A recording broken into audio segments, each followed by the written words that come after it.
Paano gumawa ng sabon? Una mo kailangan ay liquid sosa, tsaka mantika.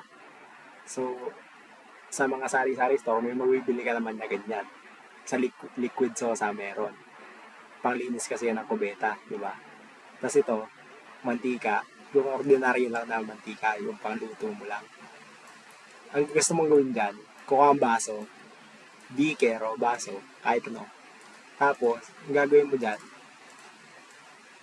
iaano mo lang, paghahaluin mo lang sila. So dito, paghahalo mo yan, itong mantika lalagay mo dun sa baso.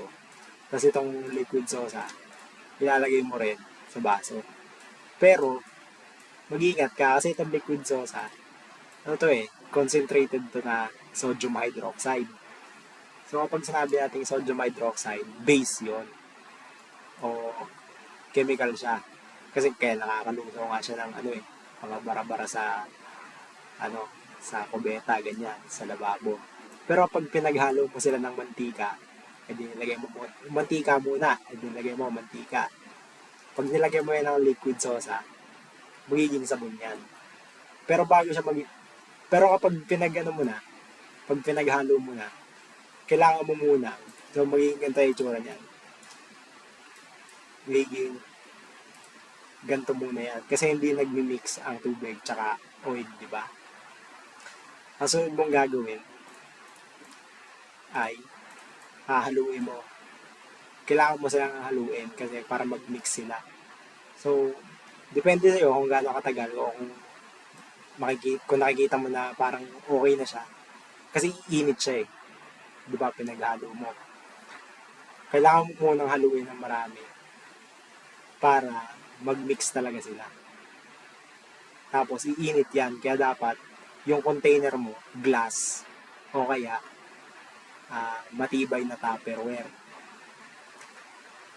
Ngayon, ang kailangan mo gawin na sunod, ay kailangan mo intayin na mag-solidify yan. Kasi nakabuo ka na ng sabon sa tinatawag natin na saponification process o yung paggawa ng asin ng fats o asin ng mantika. So, yung asin ng mantika, magsusolidify yan. Tapos, bago siya mag-solidify, pag ganito na yung itsura niya, well-mixed na siya, nahalo mo na siyang maayos, pwede mo na siyang ilagay sa mga molde. Pwede yan, kahit anong molde. Kung anong shape gusto mo butterfly, gusto mo bilog, square, ito, rectangle to eh. So, yan, tapos pwede mo lagyan ng additives yan. Habang hinahalo mo, pwede mo lagyan ng additives. Kunyari, kape, ganyan. Diba? Hindi parang amoy kape kapag ginamit mo. So yun, doon mo na sisimulan.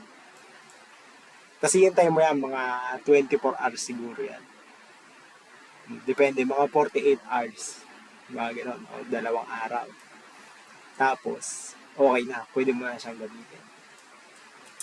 Okay, so yan lang ang ating tutorial para ngayon. Paano gumawa ng sabon.